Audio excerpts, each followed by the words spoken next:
Bismillahirrahmanirrahim. Assalamualaikum warahmatullahi wabarakatuh. Selamat pagi. Salam sehat untuk kita semua. Saya Oti Widya Sutik dari Prodi Kesmas UM Pontianak. Dalam mata kuliah kelangsungan hidup dan perlindungan anak akan menyampaikan kali ini dengan judul tema peran orang tua dalam tumbuh kembang anak.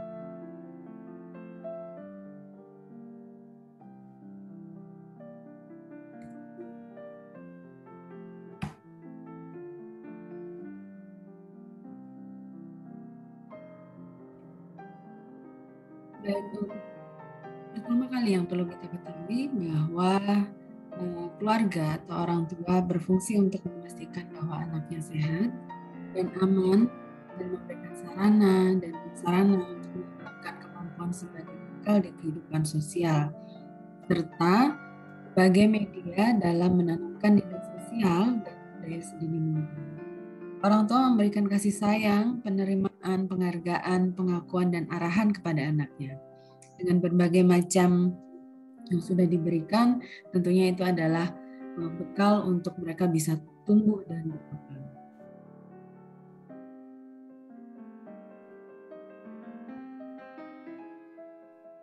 Kita bisa melihat bahwa hubungan antara orang tua dan anak sangatlah penting untuk membangun kepercayaan terhadap orang lain dan diri sendiri. Selain itu, kita juga tahu bahwa orang tua akan membantu perkembangan sosial, emosional, dan kognitif pada anak. Karena kita tahu orang tua setiap hari kita pada saat kecil, pada saat memang berada di dalam satu lingkungan keluarga, kita pasti akan berperilaku, diajarkan bagaimana berperilaku yang baik secara emosional dan secara kognitif dalam artian segala macam pemahaman yang diberikan itu semua akan mempengaruhi. Penelitian bahkan menyebutkan bahwa hubungan antara orang tua dan anak yang hangat, terbuka, dan komunikatif, maka terdapat batas yang wajar antar usia. Menyampaikan alasan terkait hal-hal yang tidak boleh dilakukan anak akan meningkatkan rasa percaya diri dan juga performa di sekolah maupun di masyarakat. Sering ya orang tua ataupun misalnya seandainya tidak ada orang tua, tapi pasti akan ada orang yang di dalam suatu lingkungan keluarga, di mana di situ akan dikenalkan dengan nilai-nilai yang positif dan mana nilai-nilai yang negatif. Anak diberikan suatu pemahaman secara kognitif bahwa ada hal-hal yang memang harus mereka lakukan, ada hal-hal yang mereka sebaiknya lakukan, dan ada hal-hal yang memang mereka tidak boleh lakukan. Dan hal-hal itu semuanya diajarkan di lingkungan keluarga. Dalam hal ini, orang tua memang sangat berperan sekali sehingga anak akan bisa mempunyai rasa percaya diri ketika dia sudah mengetahui mana hal-hal yang bernilai positif, maka dia akan menempatkan pada diri mereka masing-masing bahwa ketika mereka keluar dari lingkungan keluarga, tentunya mereka akan mengimitasi atau berperilaku hal yang sama ketika mereka diajarkan di lingkungan keluarga mereka. Selain itu, anak akan lebih terhindar dari hal-hal yang negatif seperti depresi dan penggunaan narkoba. Kenapa bisa demikian? Ini salah satu ya. Memang ada kasus-kasus yang sebenarnya ada suatu kondisi di mana keluarga yang ibaratnya di mata publik itu baik-baik saja, akan tetapi anaknya tetap bermasalah sehingga kadang itu yang memberikan generalisasi bahwa tidak selamanya keluarga yang baik itu anaknya baik-baik saja. Tapi itu pun juga tidak bisa mengeneralisasi bahwa hal tersebut terjadi pada semua keluarga. Nah, hal yang paling mendasar itu semuanya tetap kepada orang tua. Bagaimana kita bisa memberikan value-value atau nilai-nilai yang baik dan mereka bisa menempatkan itu sebagai pedoman atau acuan dalam kehidupan mereka. Sehingga mereka bisa mengetahui bagaimana akibat atau dampak ketika mereka melakukan hal-hal yang negatif, dan bagaimana dampak dan kebaikan atau hal yang bisa mereka terima ketika mereka melakukan hal-hal yang positif. Dan itu semua dikenalkan di dalam lingkungan keluarga melalui orang tua. Dan tentunya hal tersebut akan mampu untuk membuat mereka bisa menjalankan kehidupan mereka bertumbuh dan berkembang, terutama sesuai dengan yang diharapkan.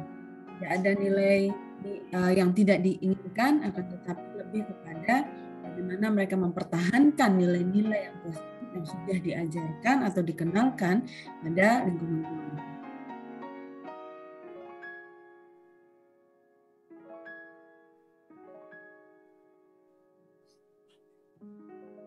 Ini adalah ciri keluarga yang berkualitas, sehat, berpendidikan, mengikuti program keluarga berencana. Ciri keluarga berkualitas ini juga dikenalkan oleh BKKBN, dan kita pun juga harus mengetahui bahwa di dalam keluarga ternyata ada 8 fungsi keluarga yang memang harus diterapkan. Yang pertama adalah fungsi keagamaan. Orang tua sebagai panutan baik dalam ibadah maupun perilaku. Anak itu bagaikan kertas putih, sehingga ketika kita torehkan warna apapun pada kertas putih itu, maka disitulah akan sesuai dengan torehan kita. Sehingga dalam fungsi-fungsi yang ini nanti kita akan sedikit bahas dan didiskusikan, saya rasa ini adalah bagaikan tinta yang akan kita torehkan dalam kertas putih. Nantinya orang tua tetap akan menjadi panutan. Apapun yang orang tua lakukan, semua yang menjadi orang tua di dalam satu keluarga, dia akan menjadi panutan dalam berperilaku anak. Ya, jadi dalam hal keagamaan tentunya anak akan meniru, akan mengimitasi semua yang kita lakukan.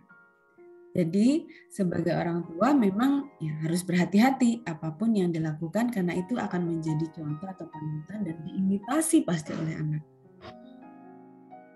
Yang kedua adalah fungsi sosial budaya. Orang tua menjadi contoh dalam bertutur kata, bersikap, dan bertindak. Nah, ini kadang orang tua suka keceplosan mengatakan suatu hal-hal yang mungkin tidak pada tempatnya. Nah, ini akan menjadi termemorize oleh anak, sehingga kita sebagai orang tua yang sudah berlaku sebagai orang tua harus berhati-hati. Yang ketiga adalah fungsi cinta kasih. Orang tua wajib memberikan kasih sayang agar cinta kasih bersemi dalam keluarga. Yang keempat, fungsi perlindungan. Orang tua menumbuhkan rasa aman, nyaman, dan kehangatan. Ini sangat penting sekali, apalagi ketika kita sudah menghadapi masa-masa remaja. Nah, masa-masa remaja anak ini butuh sharing, butuh sesuatu yang membuat dia nyaman untuk bisa berbicara dan mengeluarkan unek-unek mereka, dan mereka akan merasa hangat di dalam keluarga karena ada orang atau mungkin ada seseorang yang berada dalam posisi mereka, berpihak pada mereka. Fungsi perlindungan. Dan mungkin kadangkala ketika mereka merasa tersisihkan di kelompok pertemanan mereka, nah itulah fungsi dari orang tua. Mereka harus bisa menjadi suatu perlindungan untuk anak. Yang kelima adalah fungsi reproduksi. Bersepakat mengatur jumlah anak dan jarak kelahiran serta kesehatan reproduksi.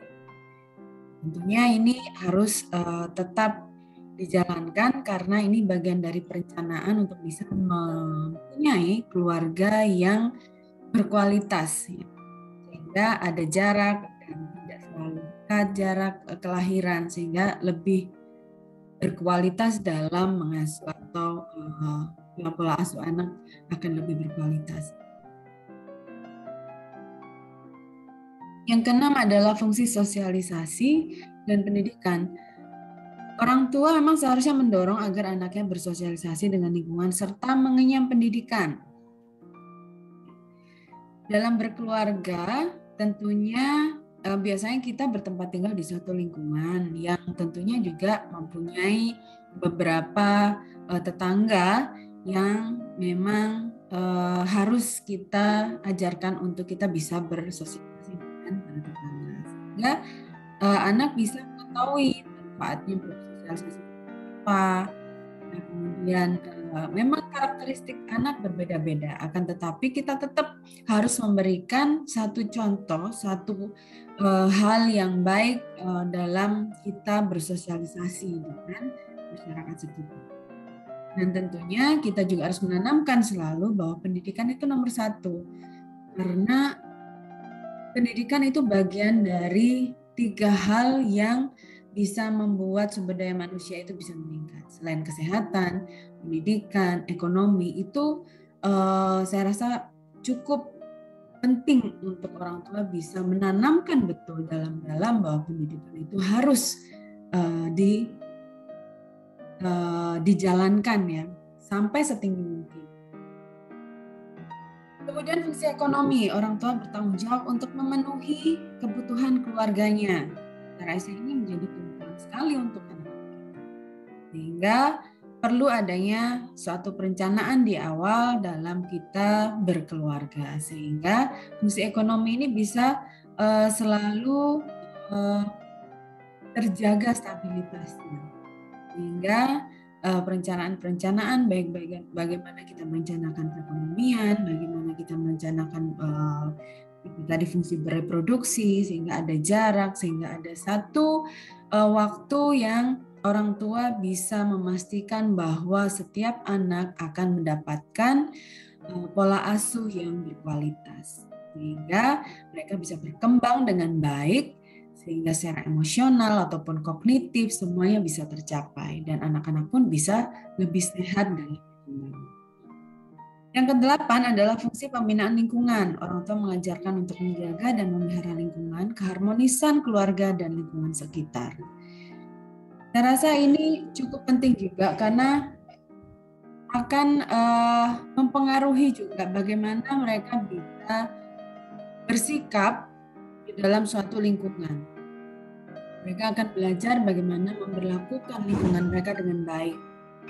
Bahkan memelihara lingkungan dalam artian tidak hanya dengan bersosialisasi saja, tapi mereka aware dengan kesehatan lingkungan yang ada di sekitar. Ini adalah kedelapan fungsi keluarga yang mungkin beberapa dari kita masih belum mengerti secara teori ya, karena kita hanya menjalankan pada kehidupan kita saja ya. Yang kita tahu bahwa kita punya keluarga, kita punya orang tua, tapi kita tidak mengetahui bagaimana ciri keluarga yang berkualitas itu seperti apa. Jadi kalau misalnya memang dalam keluarga, coba dilihat, dalam keluarga Anda masing-masing sudah memenuhi kedelapan fungsi keluarga ini, insya Allah Anda mempunyai keluarga yang berkualitas.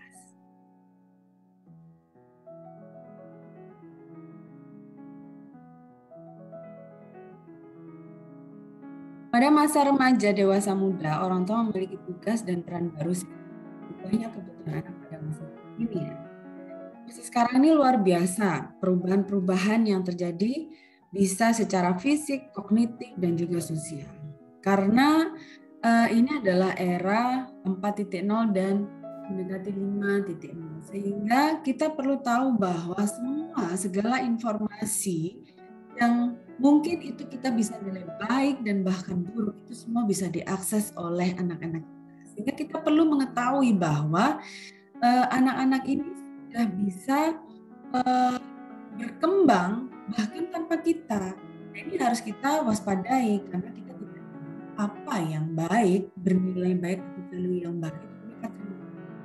Sehingga pada masa-masa inilah orang tua memiliki satu tugas dan peran yang cukup penting, sehingga orang tua bisa memberikan satu barrier atau suatu batasan-batasan mana yang sebaiknya mereka dapatkan, mana yang sebaiknya mereka hindari. Anak akan mulai melepaskan diri dari ketergantungan pada keluarga dan fokus pada kehidupan sosial di luar rumah. Dan ini ada masa-masa di saat usia mereka sudah mulai menginjak remaja, mereka sudah tidak mau lagi mengikuti orang tua yang biasanya selalu itu kemanapun orang tua pergi dia selalu minta ikut, ya kan? Sekarang pada saat mereka sudah menikah, mereka akan memisahkan diri, mereka nggak akan mau kita ajak. Karena mereka sudah mempunyai dunia sendiri dan mereka bisa mengakses semua informasi tanpa kita, tanpa orang tua.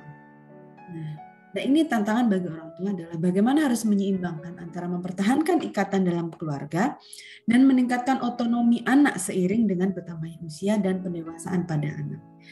Nah, mulai dari yang usia dini itu kita ajarkan makanya satu aturan-aturan soft ya, yang halus, yang artinya tidak langsung keras aturannya, tetapi mereka bisa memahami bahwa aturan-aturan tersebut adalah berdampak baik untuk mereka. Dan kita harus membuktikan bahwa itu memang berdampak baik. Sehingga ada satu kepercayaan diri pada anak untuk bisa menerapkan apa yang kita sudah paparkan ke mereka. Aturan ini manfaatnya untuk ini. Aturan nomor 2 manfaatnya untuk ini. Kalau tidak menerapkan aturan nomor 1, dampaknya akan seperti ini. Konsekuensinya akan seperti ini.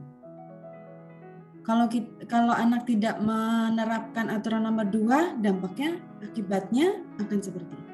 Mereka akan bisa secara realistis, mereka akan berpikir.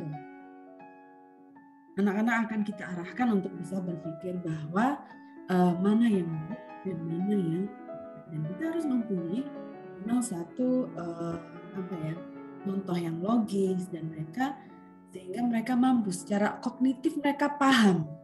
Itu tugas kita sebagai orang tua. Oke. Dan dalam satu penelitian disebutkan bahwa orang tua yang tetap mempertahankan komunikasi yang baik dan hangat memiliki anak dengan warak yang baik dalam kehidupan sosialnya, tidak menggunakan narkoba maupun mengalami gangguan kecemasan, depresi yang lebih sedikit daripada anak dengan orang tua yang tidak menjaga komunikasi pada masa remaja dewasa. Oke.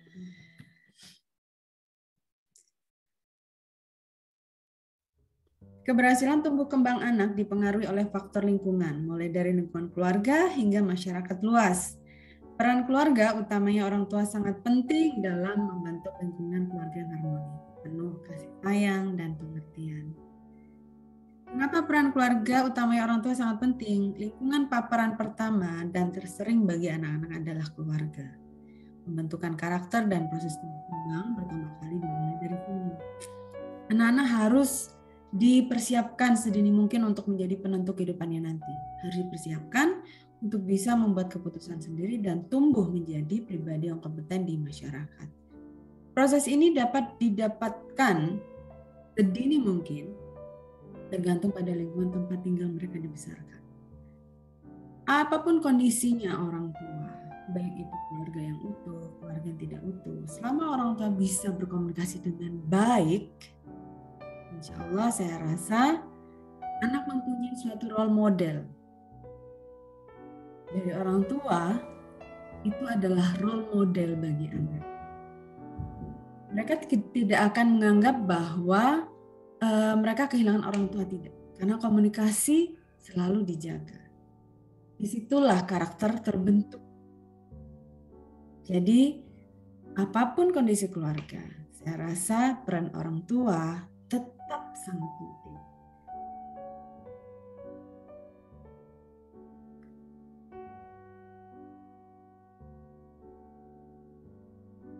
Kondisi yang optimal di rumah, pemenuhan nutrisi yang cukup, interaksi antar orang tua ataupun dengan anak sangat mempengaruhi perkembangan dan perilaku anak.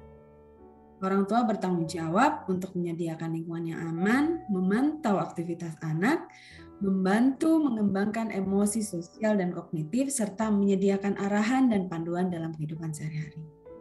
Dengan menyediakan lingkungan rumah yang aman dan kondusif, anak akan sehat, akan senang bermain, senang bereksplorasi hingga menemukan berbagai hal baru yang dapat meningkatkan level perkembangan mereka, baik secara kognitif, sosial, emosional.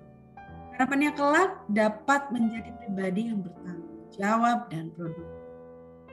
Ini cukup penting sekali, tidak hanya secara sosial, tidak hanya secara mental, tapi nutrisi ini penting. Di rumah itu harapannya memang orang tua memberikan nutrisi yang sebaik-baiknya, karena di sanalah mereka bisa yakin dan percaya diri bahwa orang tua mereka adalah yang terbaik pemberi makanan, terbaik pemberi segala hal yang mereka asup. Mereka yakin bahwa orang tua mereka bisa memberikan yang terbaik untuk nutrisi mereka, sehingga mereka bisa bertumbuh. Ya, fungsinya adalah untuk bertumbuh. Tapi tidaknya itu, ternyata dengan nutrisi yang baik, maka perkembangan otak juga akan mengikuti, sehingga perkembangan yang diharapkan, baik itu secara mental dan perilaku, itu akan mempengaruhi juga. Karena di sana ketika sudah mempunyai satu tolong jangan teriak-teriak.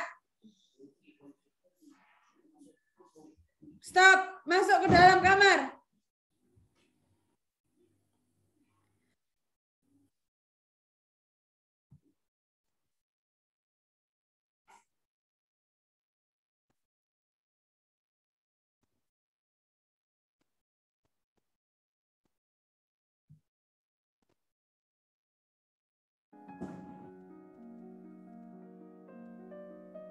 Saya ulang, jadi dengan pemenuhan nutrisi, harapannya adalah mereka bisa bertumbuh, tidak hanya berkembang saja, bertumbuh dengan baik, karena dengan bertumbuh, otak juga bisa memberikan suatu proses sehingga mereka bisa menjadi generasi-generasi yang mampu dalam memahami segala hal ya secara kognitif dengan baik.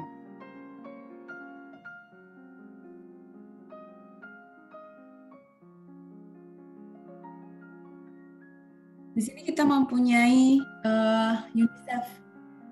UNICEF adalah organisasi dunia yang bertanggung jawab atas kesehatan anak, sehingga kita bisa melihat di sini bahwa UNICEF bersama komunitas lain ingin memberdayakan keluarga dan komunitas di lingkungan sekitarnya untuk membantu setiap anak mendapatkan awal yang baik pada salah satu bentuk upaya UNICEF untuk membantu mencapai tumbuh kembang anak yang optimal dan meningkatkan taraf hidupnya adalah program kerjasama dengan WHO, Care for Child Development. Dalam program ini lebih difokuskan pada kerjasama orang tua dan keluarga dalam merawat dan mendidik anak secara efektif.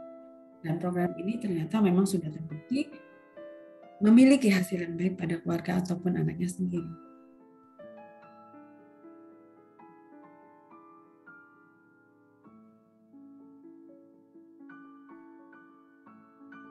Pada family dan community practice that promote child survival, growth, and development, terdapat 12 hal yang perlu diperhatikan. Ini adalah upaya untuk mengoptimalkan tumbuh kembang anak. Dan ini juga saya rasa bisa diterapkan sehingga yang termasuk menjadi isu dunia dan isu Indonesia, terutama Kalbar juga, yaitu stunting. Saya rasa 12 hal ini juga sangat perlu diperhatikan. Salah satunya juga ketika kita melihat bahwa keluarga itu bagian dari proses 1000 HPK, di mana itu juga merupakan satu bagian penting yang harus diterapkan dalam keluarga sehingga bisa mencegah terjadinya stunting. Nah, yang pertama di sini untuk family and community practice that promote child survival, growth, and development, yang pertama adalah edukasi. Kemudian pemberian ASI, makanan pelengkap selain ASI atau MPASI, micronutrients, kemudian kebersihan, treated bed nets, kemudian asupan makanan dan minuman, perawatan di rumah, care seeking, adherence, stimulation, antenatal care. Ke-12 hal ini memang sangat penting sekali ketika anak sudah sudah lahir dan apalagi mereka sudah berada dalam satu lingkungan keluarga sehingga mereka bisa mendapatkan asuhan yang maksimal sehingga mereka mempunyai kehidupan yang berkualitas. Kalau kita melihat di negara-negara lain yang mungkin mengalami kehidupan yang tidak sama, seperti hanya di negara-negara yang sedang mengalami perang misalkan dan lain sebagainya. Ini akan menjadi satu hal yang sangat sulit untuk didapatkan. Makanya kalau di Indonesia saya rasa segala hal yang ada di dalam 12 ayat ini teman-teman bisa menerapkan ya, menyampaikan dalam penyuluhan ataupun pada saat melakukan satu edukasi. Ini penting untuk diterapkan. Dan perlu adanya satu pendekatan dan pendampingan pada keluarga-keluarga yang ada di masyarakat.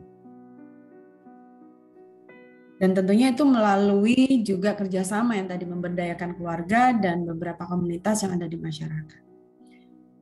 Kedua hal itu membutuhkan peran orang tua, keluarga, dan komunitas sehingga pemerintah setempat agar dapat terlaksana dengan baik. Ini ada kerjasama lintas sektor sehingga tumbuh kembang anak bisa optimal dan angka harapan hidup khususnya pada anak bisa. Baik, saya rasa cukup sekian. Indonesia tidak tersusun dari batas peta, tapi gerak dan peran besar kaum muda. Terima kasih. Mohon maaf jika ada kurang. I'll see you next. Assalamualaikum.